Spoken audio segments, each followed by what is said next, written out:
Lesson number 1, entitled Daniel, Revelation for Beginners. Revelation is a book full of symbolism and imagery that is not really familiar to the Western mind. A lot of people look at it, I've seen a lot of people interpret things based on the imagery that has nothing to do with the imagery of the book and what it meant to the people who first saw it. It was written in a style of writing called apocalyptic. The word apocalyptic comes from a Greek word which means an uncovering. So apocalyptic literary style, which you find a lot of in the book of Revelation, was used by Old Testament prophets when they were prophesying concerning world events. So when the prophets in the Old Testament were talking about the fall of a nation, or great disasters, natural disasters for example, or God's judgment on a people, whether it was happening right away or whether it was coming in the future, they used this kind of apocalyptic literary style to describe what's going on. Now, there were several characteristics of this style of writing which were similar from one author to another. For example, it was used in times of suffering and persecution. Different prophets would use the same style of literary style, whether they were writing in 500 BC or 700 BC. You know what I'm saying? It was a style that they apprehended and used for their purpose during their time. It was also very intense and very emotional. The present suffering was acute, the future salvation would be dramatic. So it's a very dramatic style of writing. Exaggerated, the stars were falling out of the sky, the moon was full of blood, that kind of hyperbole, I guess. They also use symbolic language, dreams and visions. And the writers told stories using celestial characters such as angels and demons and so on and so forth. And they also use cosmological references to the moon and the stars. In Joel, the Old Testament prophet Joel, chapter 2, verse 29-32, he speaks of the day when God will deliver His people, and that's the passage that Peter quotes in Acts chapter 2. So remember I said this study here is Daniel Revelation, okay? Well, when we will study the book of Revelation, you will recognize this type of language throughout the book. In our study of the period when Revelation was written, you'll also see that it was a time of intense persecution for the church from within as well as without. So there were a lot of reasons why the author used this type of style of writing.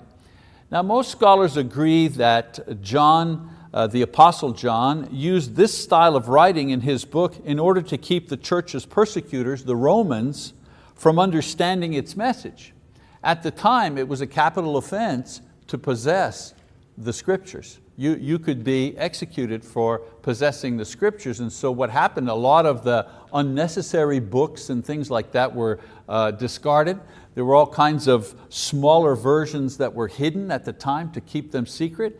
And when a letter came out, as late as this letter did, in the 90s of the year 95 or so, and it was widely circulated, there was a great danger that if this letter fell into the hands of the Romans, that the Christians who had possession of it would be persecuted. And so John writes in this apocalyptic style. And if you were not Jewish, if you had no knowledge of the Old Testament, if you had no knowledge of Hebrew, if you had no knowledge of Hebrew symbolism, then you couldn't get the true meaning behind the images. It was just a bunch of, wow, crazy stuff, crazy stuff. So this is where we are today. In order to understand Revelation, we first have to review some Old Testament material where a lot of these images and references are found. I mean, there are over 400 references from the Old Testament, but there are no direct quotes. Imagine, 400 references in the book of Revelation to the Old Testament, to imagery and so on and so forth, but no direct quotes from the Old Testament. So we need to examine Jewish symbolism and Jewish numerology in order to get the message behind the images. You know, imagine 2,000 years from now, archaeologists, you know, they find some records, and it says Michigan hot dogs. And they're thinking, Michigan hot dogs, what are those? Michigan hot dogs, you know? So they look through the geographical records and they say, well, this country, the United States, that existed many, many centuries ago, no longer exists today, was broken up into states, and one of their states was called Michigan. So we're narrowing down, and hot dogs, perhaps the dogs, they were a kind of animal, were very warm. Who knows? You know the point I'm trying to get? If you don't understand the culture, then the symbolisms and the slang words make no sense to you. Okay? I'll stay with my hot dog analogy here, although I don't know if it's going over real well. But in French, in Quebec, where I come from, you can buy hot dogs, right? And that's exactly what they call them in French, a dog that's hot, un chien chaud, and it doesn't make a lot of sense because the term doesn't come from the French language, it's just translated into the French language. So I would imagine we have the same problem today. These are Hebrew terms. The symbolisms made sense only to the Hebrews, didn't make sense to the Gentiles. So if we want to make sense of the book of Revelation, we need to understand the terms, the symbolisms, and so on and so forth. And these are found in the Old Testament. That's why any study of Revelation usually begins with the study of the book of Daniel. All right, so we're going to start with the book of Daniel, all right? So let's talk about the historical setting of the book of Daniel. We know that Joshua led the Israelites into the land of Canaan, which became Israel, somewhere around 1410 BC. And then for the next 3 centuries, the Israelites conquered the nations that were living there, and they were establishing themselves. And then in 1060 BC, Saul becomes the first king of the united Israel. The 12 tribes are united under a single king. Saul is that king. Then in 1020 BC, David becomes king and subdues the entire land. He extends the borders of the kingdom from the Egyptian desert in the south to the Euphrates River in the north, from the Mediterranean Sea in the west to the desert that existed in the east. And then in 980 BC, Solomon becomes king, David's son, and for 40 years Israel enjoys a golden period of peace and prosperity, during which the temple is built in Jerusalem. Well, after Solomon dies and the kingdom is divided in two, there was a civil war between his son and others. The northern kingdom was one division of that divided kingdom. 10 tribes gathered together. Shechem was its capital for a time, then Penuel, and then Tisra was the capital of the northern kingdom. And then the southern kingdom made up of 2 tribes with the capital of Jerusalem. And strangely enough, the north was called Israel and the south was called Judah. The two were never reunited, and they competed for dominance in the region. And after the split, there was a decline in moral and religious fervor in both of the kingdoms, as periods of high infidelity, if you wish, to the Lord followed each. So they were faithful under Solomon, but when they broke up, the north, the south, the north especially, went into idolatry rather quickly. The south followed, but not as quickly as we'll see. Now, during Israel's development from 1400 BC to its divided kingdom in the 9th century, one nation dominated the world scene politically and militarily for almost 5 centuries, and that was the Assyrians. Their capital was to the north of the northern kingdom. It was in Nineveh, and the Jews often had to pay tribute or fight off this strong and wicked neighbor of theirs. And that's where, remember Jonah, the book of Jonah? Jonah was sent to Nineveh. And the reason that Jonah didn't want to go to Nineveh is because Nineveh, the Assyrians, had punished the Israelites so often for not paying their dues. They had invaded them, they had enslaved the people, there were wars. And so the last thing that Jonah wanted to do was go to Nineveh, the capital of their enemy, the capital city of their enemy, and preach to them so that God would save the city. I mean, what Jonah wanted was that for God to destroy Nineveh, and destroying Nineveh, it would be destroying their major enemy. And we know the story of Jonah. Finally, God gave him an offer he couldn't refuse, and the fish spit him up, and he went to Nineveh, and he preached. So let's keep this in mind, the Assyrians, shall we? In 722 BC, the Assyrians attacked and destroyed the northern kingdom, and they scattered the people throughout other nations, and they brought many into exile into Assyria. And that's how Assyria handled their conquests.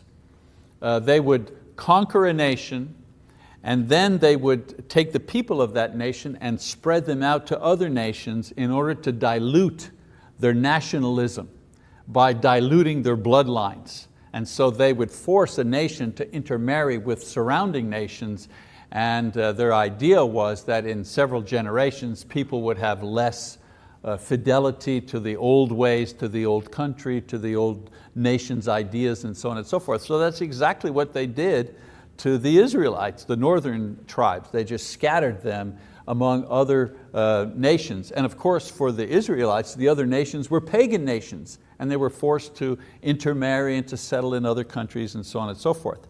They also brought foreigners to live in the northern kingdom, and of course mixed with the Jews that remained there. Well, the result was that the northern kingdom and population were mixed with foreign nations. They lost their pure Jewish blood and their heritage. And these mixed Jews were eventually called Samaritans by their southern neighbors. They were despised, A, because of the mixed blood, and B, because of the mixed religion, because the northern tribe mixed Judaism with paganism. So their religion had some parts of Judaism, but also other parts of paganism, pagan worship. And so the southern tribes, the 2 southern tribes, rejected them because of this. And of course, the northern tribes, after a time, began to collaborate with other nations against Judah. And so that was another reason that the southern kingdom was not very friendly to the Samaritans because of that. Meanwhile, on the world stage, a new power was emerging to challenge the Assyrian supremacy. And in 612 BC, the Babylonians destroyed Nineveh, the Assyrian capital, and they established themselves as the world rulers.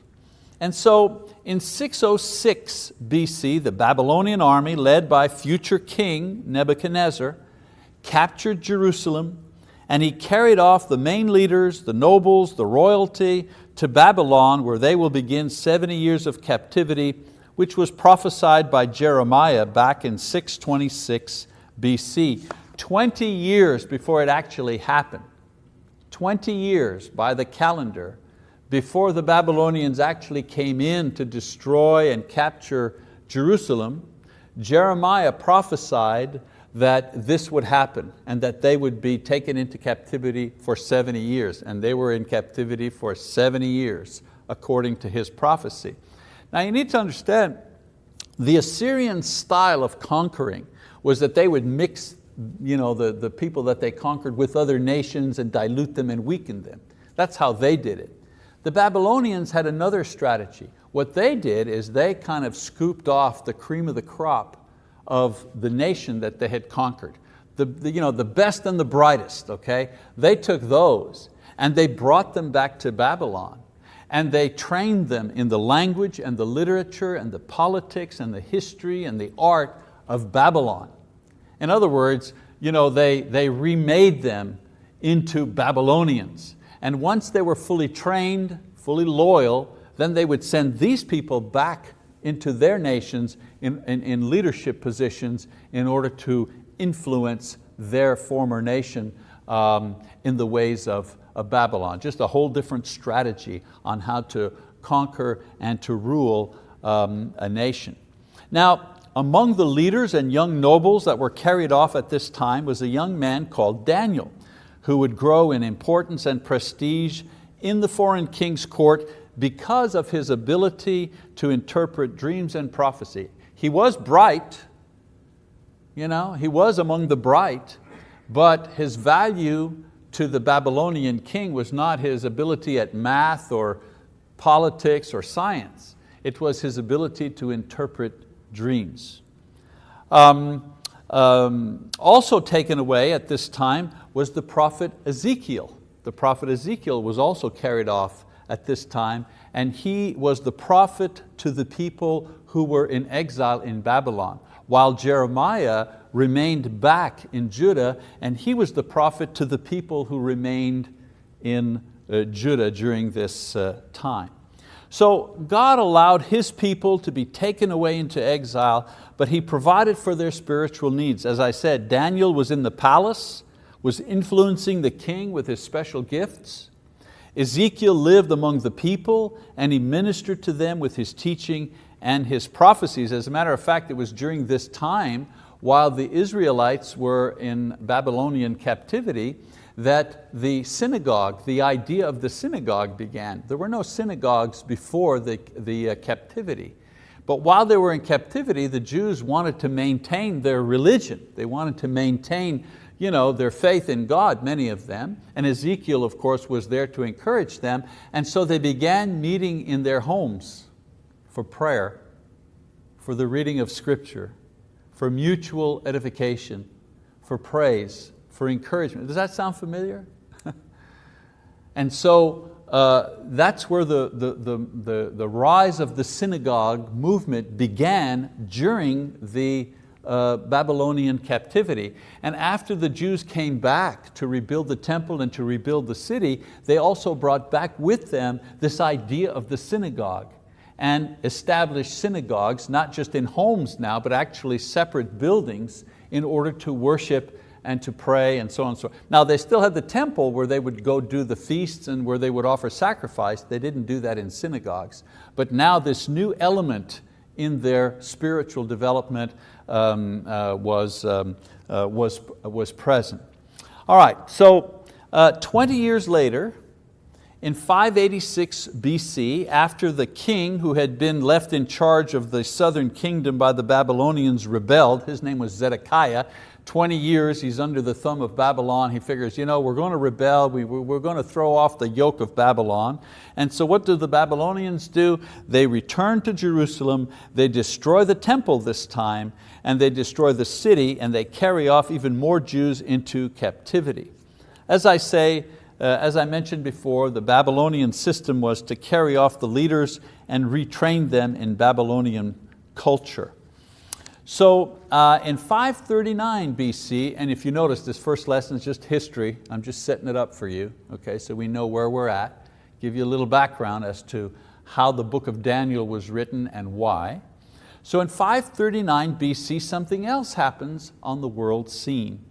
The Medes conquer the Babylonians, and the new world leader is a man called Cyrus, who becomes king in 536 BC. Now, in that same period, this king releases the Jews to return to their homeland and provides them with help to begin rebuilding the temple and the city. During this time, around 534 BC, Daniel dies while in captivity in Babylon, which is now controlled by the Medes. From about 500 to 332, the Medes share world power with another mighty nation called Persia. And so you have the Medo-Persian Empire that develops. And it's during the reign of the Persian kings that the city of Jerusalem is finally completed, the temple is rebuilt, Ezra the prophet reestablishes the law, Malachi the prophet begins to prophesy to the people who have resettled in Jerusalem, and Nehemiah returns to rebuild the wall. All this happens 486 all the way down to 400 BC. And so Old Testament history ends in 400 BC. In other words, 400 years before Christ, 4 centuries before Christ, with the work of Malachi. Now, in the world, there are 2 other historic events that take place that have great significance for the world and also for the coming of Jesus and the spread of the gospel. One of these is Alexander the Great. Alexander the Great conquers Persia. Notice I'm saying, the Assyrians were in charge, and then the Babylonians were in charge, then the Medes were in charge, and then it was the Medo-Persians who were in charge. And now Alexander the Great comes along and he conquers Persia in 331 BC, and Greece now becomes the new world power. We know that Alexander dies soon after in 323 BC, and he died in Babylon, by the way. It is said that he had a broken heart because there were no other nations that he could conquer. He lived to conquer other nations. And then in 146 BC, Rome destroys Carthage and puts an end to the Greek dominance of the world and will become the new world power for the next 500 years.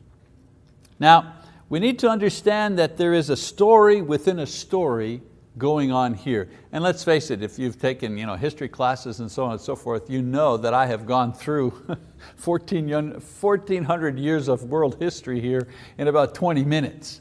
But I just want to show you the high points, because we're going to come back to these as we talk about Daniel and Revelation and the visions that Daniel has, and the visions also, that John will have. So I said to understand that there is a story within a story going on here. First of all, there's the story of the Jews, the Jewish people. The Bible tells us the story about their kingdoms being destroyed by foreign armies. The Bible tells us about their people being carried off, and 2 of their people, Ezekiel and Daniel, writing about their various experiences. And then there's another story going on at the same time here, and that's the story of world kingdoms. Through the Bible accounts of the experience of the Jews, we can trace the rise and fall of 5 world powers which historical records confirm. As I said, the Assyrian Empire, the Babylonian Empire, the Medo-Persian Empire, the Greek Empire, and the Roman Empire. Now, the Bible doesn't talk about these, like it doesn't give you the details, the rise and fall of the Roman Empire and so on. It doesn't give those details. When you read in the Bible, what's in the forefront is the story of the Jews. That's the story that we're reading about the Jews. When they were in exile, when they rebuilt the temple, when Jesus came, the prophets, so on and so forth. That's the story that's in the forefront. But the story that's in the background, okay, like scenery almost, if you wish, is the story of these 5 kingdoms. Because the Bible does mention the various world powers. It doesn't give a lot of detail about them, but enough detail to understand that the story of the Jews is set within the context of the stories of all these world powers that were taking place. And so the significance of this is important for several reasons. First of all, much of Daniel's visions and dreams and interpretation and prophecy will chronicle the rise and the fall of these world powers and the eventual coming of the Christian age at its proper point in history. In other words, the Bible is talking about Daniel, a historical figure, talking about and making prophecies concerning world powers that secular history actually records. Okay? So you have exact historical prophecy that can be verified through historical records. That's pretty amazing. That's pretty amazing. When Daniel prophesies the rise and fall of the next 4 kingdoms in history, hundreds of years in the future, and he nails the order, that's pretty amazing proof that the Bible is something very special. It's not just another book, it's not just a religious book, it's not just a history of the Jews, but it is something that has been written, has been conceived by a power much greater than man, because we can't even tell what the weather's going to be like in 2 days. You know what I'm saying? With all our gadgets and equipment. Here you have an individual, thousands of years ago, who predicts the rise and fall of 4 great kingdoms, 4 world powers. So one of the strongest proofs for the inspiration of Scripture is the book of Daniel. In 605 BC, Daniel begins to predict the rise and fall of 4 world powers into the next 600 years. And he calls them exactly in the order that they rose and they fell. And then the language and the symbols and the prophecy are directly related to the meaning and the interpretation of the book of Revelation. In other words, if you don't understand what's going on in Daniel, you're not going to understand what's going on in the book of Revelation. That's why you start there. That's why so many people make mistakes with the book of Revelation. They don't read Daniel and then they extrapolate on the symbols and they make it mean what they want. But the first rule of good Bible study is to ask the question, what did this mean to the people to whom it was originally addressed? And when you figure that out, then and only then can you make applications to what it means to us today. But if you skip that step, you risk making some mistakes.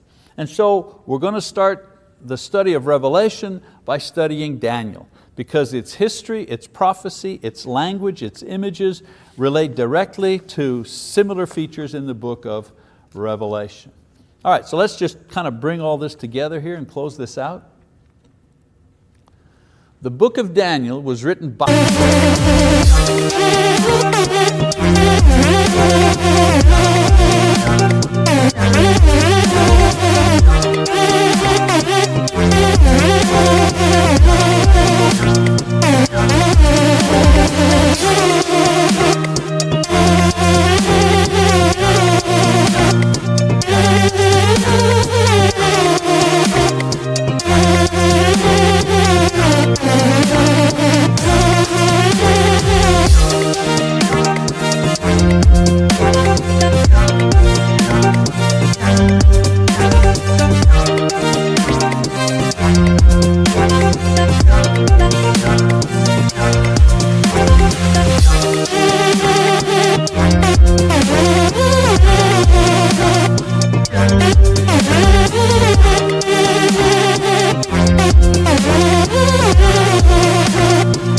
Daniel, who was a young Jewish man from the upper classes of Jerusalem society.